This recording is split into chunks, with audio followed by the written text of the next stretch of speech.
When people talk about the happiest day of their lives, they often mean their wedding day. I used to believe that too. I grew up dreaming of that moment. The white dress, the vows, the promise that love could last forever. But the night I got married, as the world slept and the lights from the reception faded away, my husband whispered something to me that changed everything. It wasn't loud, it wasn't angry, it was quiet, almost tender. But those few words, they broke something inside me that I've never fully been able to put back together. Maybe you felt that kind of silence before, the kind that follows a truth you wish you never heard. I met David when I was 25. I just moved to a small town in Oregon, chasing a job that didn't pay much but gave me independence. He worked at a local construction firm, and I first saw him at a diner.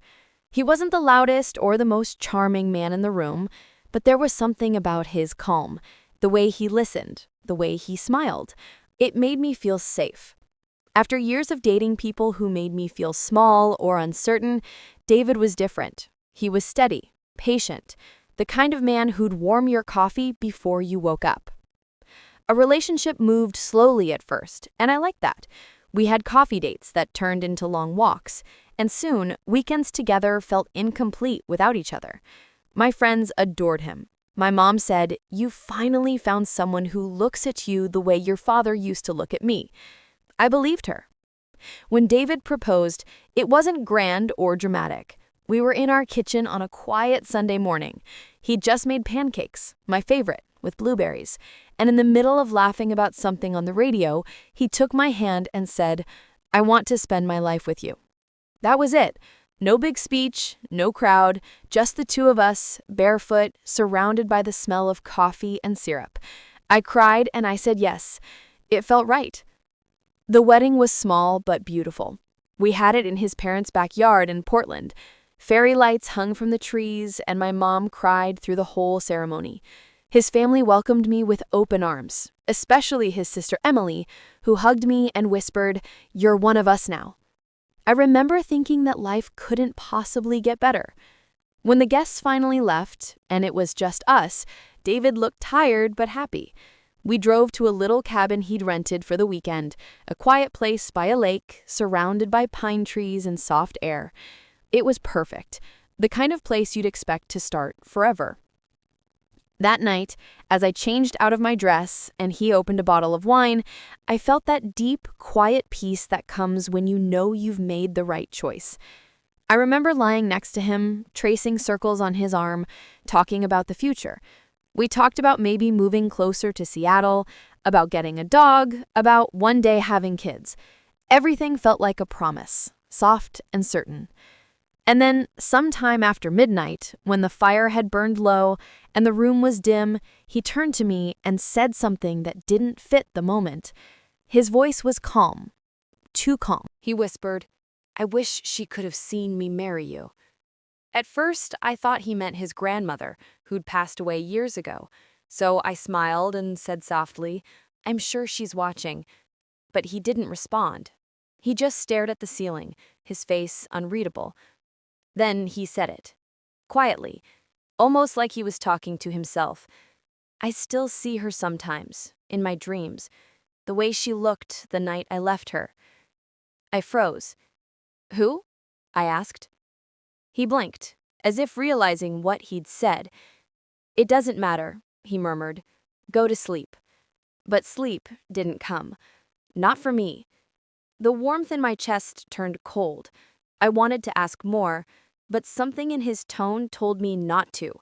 It wasn't guilt, exactly. It was grief, the kind that lives deep inside a person. Over the next few weeks, I tried to forget it. Newlywed life swept us into a rhythm, thank you cards, moving boxes, setting up our new apartment. David was affectionate, kind, and attentive, just like before. But there were moments, quiet pauses, when I'd find him lost in thought, staring out the window or holding his phone too long before answering. One night, I woke up and found him sitting on the edge of the bed, his phone glowing in his hand. I could see a message on the screen before he quickly locked it. It said, "I wish it could have been us." My heart started to race. I didn't say anything then. I just turned away and pretended to be asleep. The next morning, I made coffee and waited for him to say something, but he acted normal, like nothing had happened. He kissed me goodbye before leaving for work, and I just stood there, in the kitchen, holding my mug, wondering what kind of man I had just promised forever to. For days, that message haunted me. I wish it could have been us. Who was us? Eventually, I couldn't take it anymore. I went through his phone, something I'd never done before. I found her name almost immediately. Lydia. Dozens of messages, mostly from months ago, before the wedding. The last one was sent the night before he proposed to me. She'd written, "Don't do this. You don't love her the way you love me." My chest tightened as I read his reply, "It's not about love anymore. It's about doing what's right." That sentence broke me more than anything else. Because love, the kind of love I thought we had never been a duty. It had been a choice. And in that moment, I realized I wasn't his choice. I was his decision. I confronted him that evening. My hands were shaking as I held his phone out to him. "Who is Lydia?" I asked quietly. He froze, his face going pale. For a long moment, he said nothing. Then he sighed, rubbed his temples, and whispered, "She's someone I should have said goodbye to a long time ago." I waited, but he didn't elaborate. Finally, I said, "Were you still with her when you proposed to me?" He looked at me, eyes full of something. Not guilt, not anger, just exhaustion. "It was complicated," he said. Those words felt like a knife. "No," I said softly. "It was simple. You were in love with someone else." He didn't deny it. He just sat down and put his face in his hands. I could hear his breathing, slow, heavy, broken. I wanted to scream, but I didn't. I wanted to cry, but I couldn't. Instead, I stood there in silence, watching the man I thought I knew unravel before me. He told me they'd been together for almost 4 years, on and off. She'd wanted to get married, but he wasn't ready. When I came along, he thought I was different, that I made him feel stable, safe. That's why he proposed to me. As if stability could replace love. That night, I slept on the couch. I didn't leave right away. I told myself I needed time to think. But the truth was, I was scared. Scared of what it meant to start over again. Scared of the silence that would follow if I walked away. Weeks passed. We lived like strangers, sharing the same air. He tried to fix things, flowers, dinners, apologies that sounded rehearsed. But you can't rebuild trust with gifts. You can only rebuild it with truth. And he'd spent too long hiding his. One afternoon, while cleaning out the closet, I found a box tucked behind his shoes. Inside was a folded letter. The handwriting wasn't his, it was Lydia's. It read, "If you marry her, I'll let you go. But if you ever look back, I'll know you never really left." There was no date, no address, just those words. I sat on the floor for a long time, holding that letter, realizing that I'd been living with the ghost of another woman's love. That night, when he came home, I handed him the letter. "You don't need to choose anymore," I said softly, "because I'm choosing for you." He tried to speak, but I walked past him, out the front door, and into the quiet evening. The air was cool, and for the first time in weeks, I could breathe. In the months that followed, people said I was brave for leaving, but I didn't feel brave. I just felt empty. Grief doesn't only come from losing someone you love. Sometimes it comes from realizing they were never truly yours to begin with. It took time, months of silence, therapy, long walks alone, to find myself again. To understand that forgiveness isn't about forgetting what someone did. It's about freeing yourself from the weight of it. 1 year later, I saw David at a grocery store. He looked smaller somehow, older. We made eye contact, and for a moment, the world went still. He smiled, a sad, tired smile, and I nodded, not in anger, not in bitterness, but in peace. Because sometimes the most powerful thing you can do is walk away, not out of hate, but out of love for yourself. Even now, years later, I sometimes hear his voice in my dreams. The way he whispered those words that night, "I wish she could have seen me marry you," they still echo in the corners of my mind. But they don't haunt me anymore. They remind me that love built on half-truths will always crumble, and that healing begins the moment you stop waiting for someone to love you honestly and start learning to love yourself again. I moved into a small apartment about 40 minutes away from the house we shared. It wasn't much: one bedroom, a tiny balcony, and a kitchen that smelled faintly of the last tenant's burnt coffee, but it was mine. The first night there, I couldn't sleep. I lay awake, listening to the hum of the refrigerator and the faint sounds of traffic outside. For the first time in a long while, I was completely alone. No one's breathing beside me, no steady heartbeat in the dark, just me and the soft sound of my own uncertainty. I remember looking around and realizing how quiet independence can feel. Not empowering, not yet. Just quiet. Too quiet. The next morning, my mom called. She'd known something was wrong before I ever said a word. That's how mothers are. "Honey," she said gently, "you don't have to explain. Just tell me if you're safe." I swallowed hard. "Yeah, Mom, I'm safe." There was a long pause. Then she said, "Sometimes the hardest part of love is knowing when to stop trying." I didn't cry until after I hung up. For weeks, I went through the motions. Work, groceries, laundry. I smiled when people talked to me, nodded at small talk, but inside, I was numb. I didn't even hate David. I didn't feel anything at all. It's strange how betrayal doesn't always explode like you imagine. Sometimes it just settles quietly in your chest, heavy and still. About 2 months after I left, I got a letter. It wasn't from David. It was from Emily, his sister, the one who had hugged me at our wedding and called me family. She wrote, "I don't know what happened between you two, but I hope you know that you were good for him. He was never the same after you left. Please don't blame yourself." I read that line over and over again. He was never the same after you left. Part of me wanted to believe that meant something, that maybe in losing me, he realized what he'd done. But another part, the wiser, quieter part, knew that regret doesn't always equal change.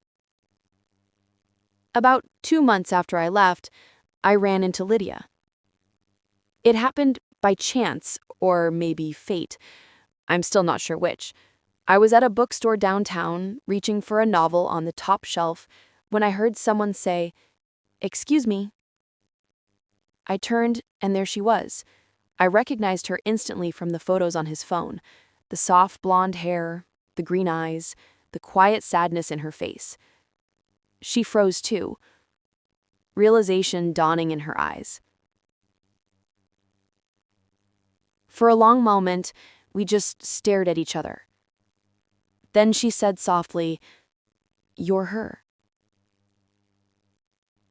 I didn't respond. I didn't need to. She sighed and looked down at the floor. I didn't mean for any of this to happen. Something in her tone, the exhaustion, the guilt, made me believe her. We ended up sitting in the small cafe next door, sipping lukewarm coffee in awkward silence, before she finally spoke. "He told me he loved you, even after everything. I didn't believe him at first, but when he left, I knew." I looked at her and said quietly, "Then why did he stay in touch with you?" Her eyes welled up. "Because he couldn't let go. And I didn't make it easy. When you love someone that deeply, even when it's wrong, it's hard to walk away." I nodded. I understood more than I wanted to admit. She hesitated, then asked, "Do you hate me?"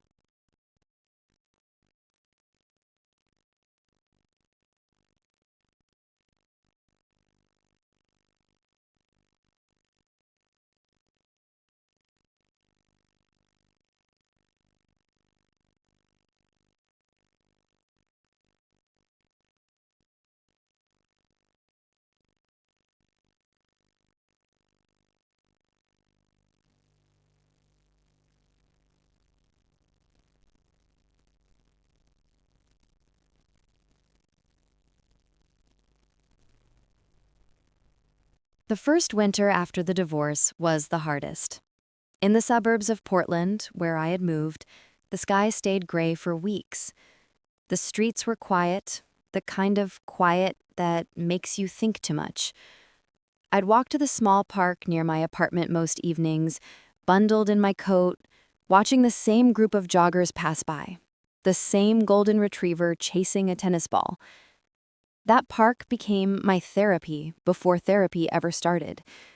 I'd sit on the bench near the pond, just watching the ducks. No music, no distractions, just stillness.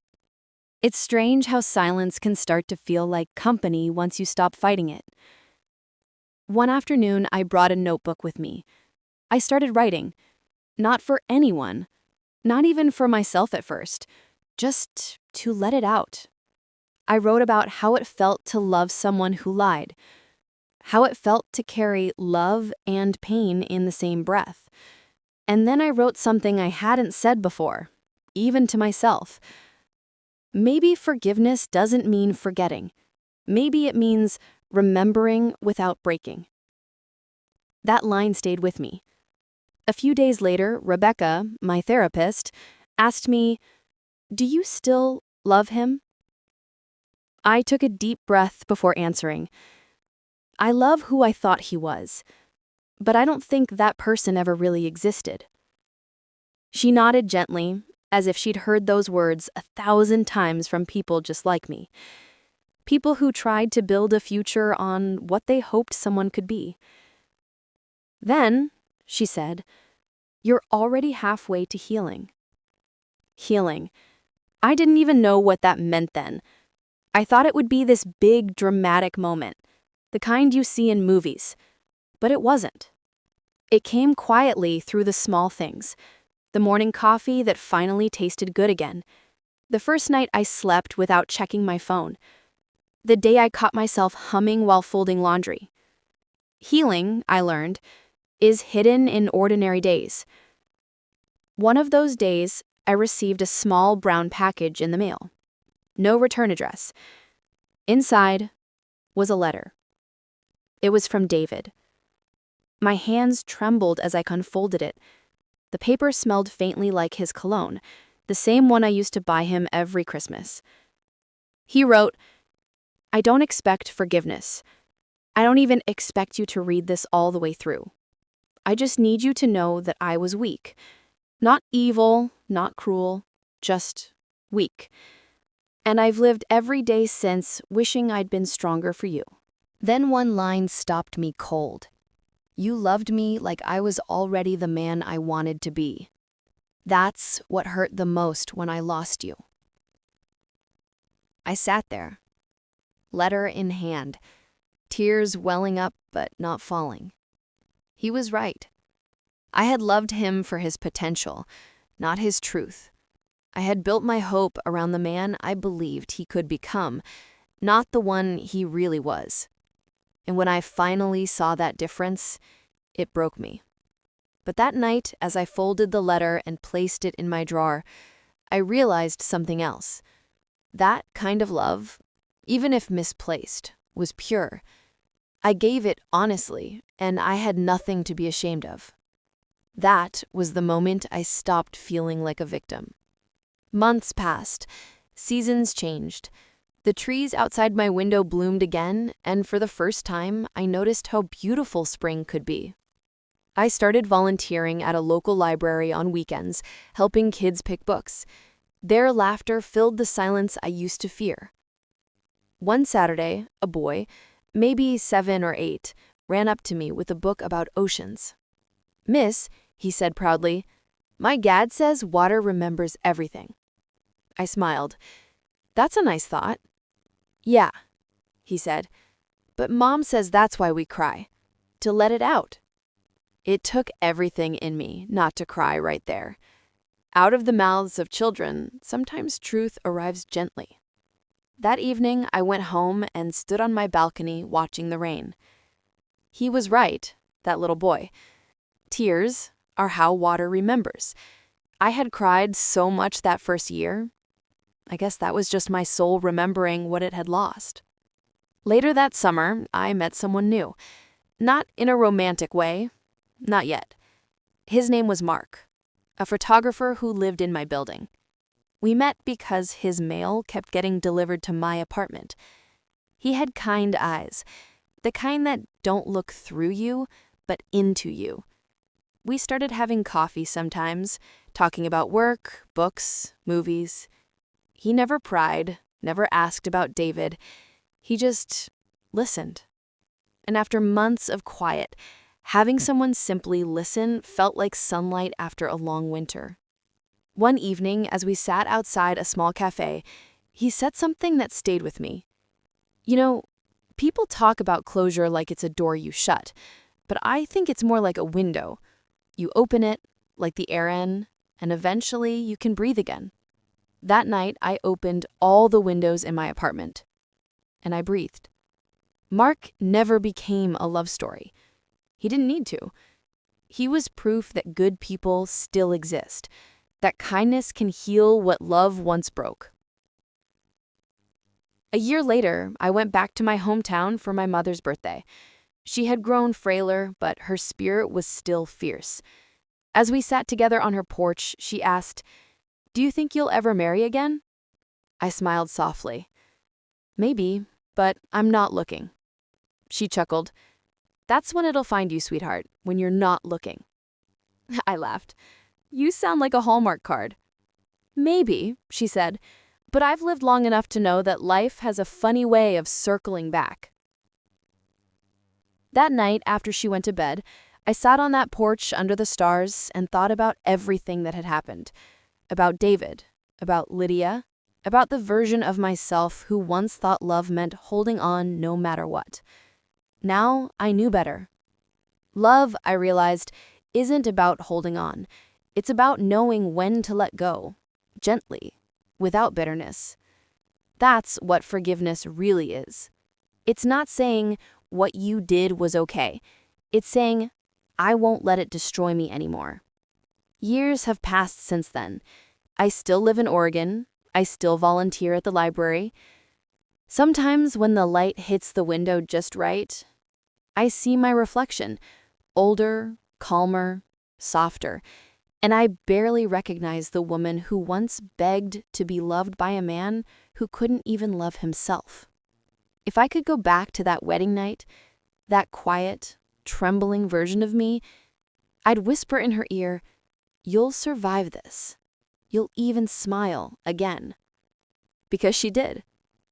I did. And maybe that's what healing really is. Learning that even after your heart breaks, it still beats. It's been almost 10 years now since that night. The night my marriage ended and my real life quietly began. Sometimes I still think about him, not often, but enough.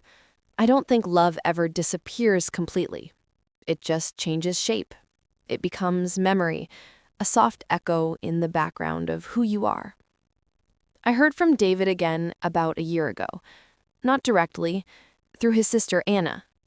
She called one evening, her voice hesitant, unsure if she should even be telling me. "He's been sick. Not serious, but different. He asks about you sometimes." For a moment, I didn't know what to say.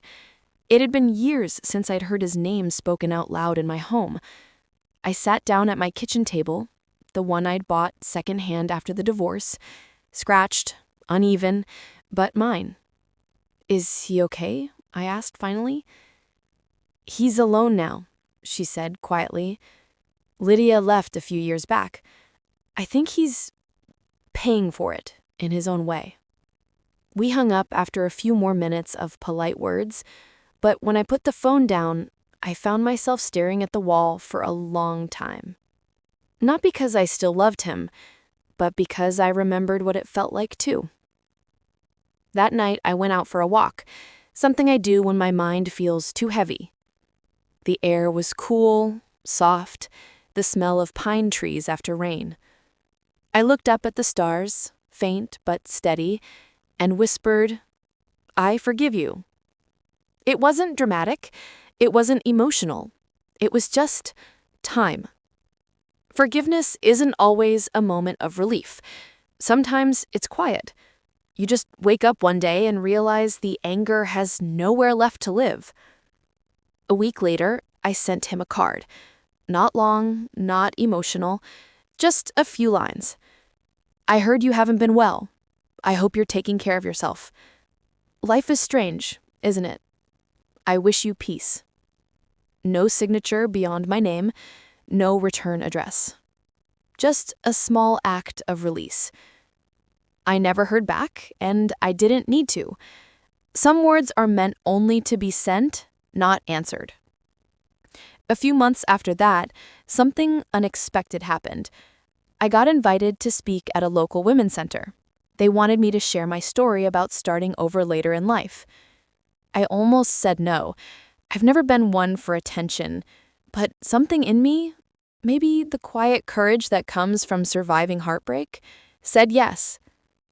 The day of the talk, I stood in front of a small group of women, all ages, all stories behind their eyes. Some had tears before I even began. I told them everything. Not in detail, but in truth. How I once thought love meant endurance, but now I know it means honesty. How forgiveness isn't weakness, it's freedom. How peace isn't something you find, it's something you choose, again and again, even when you don't feel it yet. When I finished, the room was silent. Not awkward silence, the kind of silence that hums with understanding. Then a woman in the back raised her hand. She looked around 40 with soft eyes and a shaking voice. She asked, "How do you know when it's really over, when it's okay to let go?" I thought about her question for a moment, then said, "You'll know it's over when the pain of holding on becomes heavier than the fear of being alone." She nodded, tears slipping down her cheeks. And I knew she understood. After the talk, she came up to me and hugged me. "I thought I was broken," she whispered, "but you made me feel normal." That night, driving home under the soft streetlights, I realized something beautiful. The pain I once thought would destroy me had become something that helped others heal. Maybe that's what redemption really looks like, when your scars become someone else's roadmap. A few years later, I saw David one last time. I was in Seattle visiting a friend, and I stopped by a small grocery store for coffee. I turned a corner, and there he was, standing near the bakery aisle, older, thinner, hair more gray than I remembered. He looked up, and our eyes met. For a second, we both froze. Then he smiled, a small, fragile smile, and walked over. "Hi," he said softly. "Hi." We stood there for a moment, surrounded by the quiet buzz of the store. He looked nervous, almost shy. "You look good," he said. "Thank you," I replied. "You too." There was a pause, the kind that used to feel heavy between us, but this time it was peaceful. He cleared his throat. "I got your card. It meant a lot." "I'm God." He nodded slowly. "You know, I think about you sometimes. About everything." "I do too," I said honestly. "But I think we both turned out okay." He smiled then. Not the charming smile I once fell for, but a gentler one. You were always the stronger one." I shook my head. No, we were just different kinds of weak. We both laughed softly at that, and something in the air lifted. He reached out and touched my hand lightly, not to hold it, just to acknowledge what once was. Then, as if on cue, someone called his name from another aisle. A woman's voice. He gave me a small nod, said goodbye, and walked away. And that was it. No grand ending, no dramatic closure. Just two people who once loved each other, standing in a grocery store years later, finally at peace. When I stepped outside, the sky was painted gold with sunset. The world felt light, almost forgiving. I took a deep breath and smiled to myself. Not because I was happy or sad, just grateful. Grateful that I had lived through something that taught me so much about love, about loss, and about myself. Now, when people ask if I'd ever marry again, I say this: I don't need another person to complete my story. But if love finds me again, I'll open the door. Slowly, carefully, but without fear. Because love, real love, isn't about forever. It's about truth. It's about walking beside someone who doesn't make you question your worth. And if it never comes again, that's okay too. I have myself now, and that's enough. Maybe you've felt that kind of silence before, the kind that fills your chest when words are too heavy to speak. Maybe you've known that kind of forgiveness, the kind that doesn't excuse what happened, but sets you free anyway. If you have, then you already know what peace sounds like. It's not loud. It doesn't announce itself. It arrives quietly, like morning light through an old curtain, slow, steady, and sure. And when it does, you'll finally understand what I learned the hard way, that even broken hearts can keep beating, beautifully, bravely, and without bitterness, because some endings are really just beginnings in disguise. If you're still listening tonight, thank you.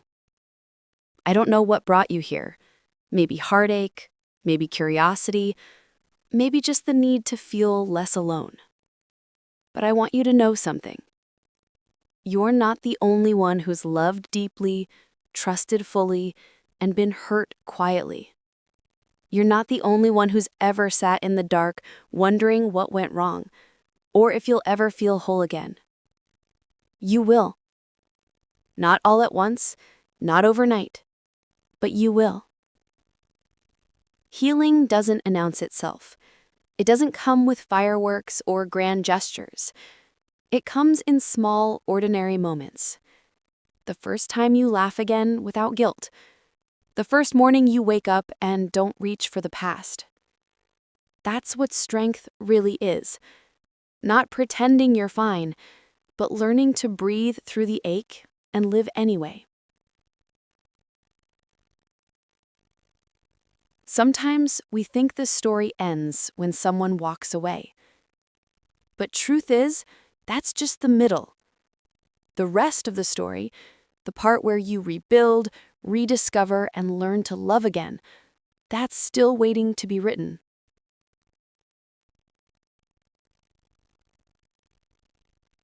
So tonight, if your heart feels heavy, let it rest. Don't fight the silence. Just breathe.